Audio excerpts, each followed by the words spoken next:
যে আজ আমরা বানাবো কাঁচা আমের ভর্তা। লাগতেছে যে আমি আইসক্রিম একটু বেচতেছি। যাই হোক, আমগুলোকে এখন আমরা পানিতে ছাড়বো, ধোবো।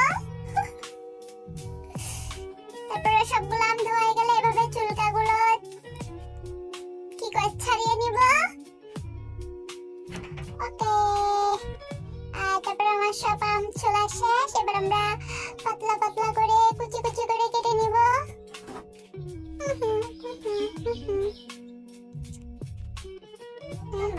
তারপর আমরা এর মধ্যে একটু চিনি দিব, গুঁড়া মরিচ, শুকনা মরিচ, লবণ। তারপরে আমরা এই সবগুলো একসাথে মাখিয়ে নিব।